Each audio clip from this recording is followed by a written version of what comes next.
was mentioning earlier on, this week's Singapore Grand Prix has been declared a heat hazard, meaning that cars must carry cooling equipment through, though drivers don't have to use it. It's also the first time that the rule has been used in Formula One.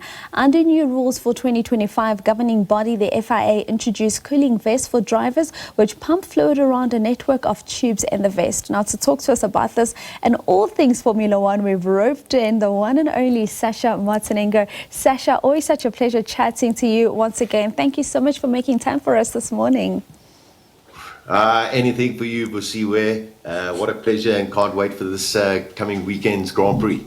It's going to be an exciting one, but before we get into what the expectations are out on the track, we have to touch on one driver in particular, Lewis Hamilton, because we've seen on social media platforms him just really taking us through the journey. First, he was asking his supporters, please pray for Roscoe because Roscoe's not doing well at the moment, and eventually telling us that he had to make that difficult decision to let Roscoe go. Speak to me about how you think this may impact him going into the game, because Roscoe is actually part of the Formula One family for many that follow Lewis Hamilton.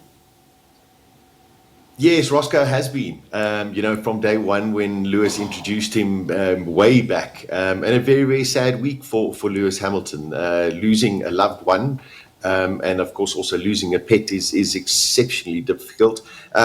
He's a professional. I don't think it's going to affect him, but he will be racing for his beloved Roscoe and Coco. Indeed, and of course we know the story of Coco as well. Speaking in terms of expectations on the track, McLaren, I have to start with them because one may say that they seem to firmly have their finger on self-destruction. Are they putting unnecessary pressure on themselves, this McLaren team? Talk to me about that. It's a very good question.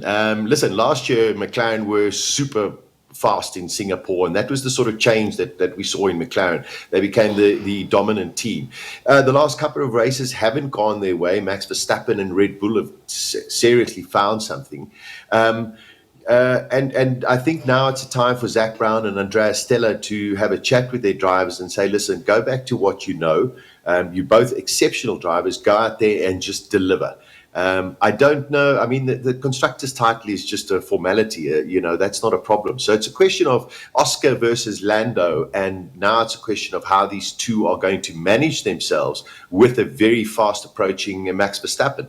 And of course, Singapore street circuit, it's very, very easy to make a mistake. So the pressure's on these boys. And you've got a 4 times world champion in Max Verstappen who's chasing them, who's got nothing to lose. So they're going to have to be smart about how they drive this weekend.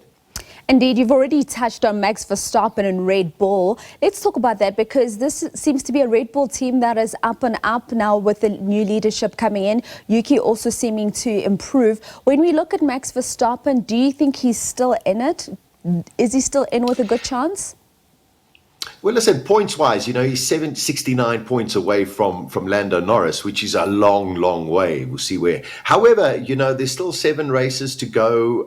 There's still a chance. Another mistake that Lando put it at Baku. Lando having a bit of an issue. Oscar having an issue. I mean, Oscar's issue at Baku. And all of a sudden, let's say 25 points change this weekend with McLaren not scoring, hypothetically. Of course, then you're in the game. But I still think this is Lando versus Oscar, and Oscar still has the upper hand. Oscar has to have a very clean weekend. Indeed, and I want to touch as well before I let you go on Carlos Sainz Jr. likely to remain at Williams, but do you think it would be a better swap with a Kimi? Do you think perhaps that could lead to a better combination moving forward?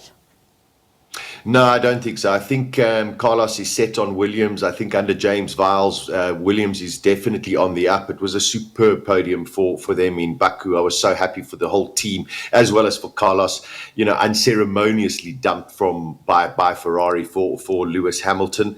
But that is the nature of Formula One and motorsport. Unfortunately, sometimes you are going to get the chop. But I'm very, very happy for Williams.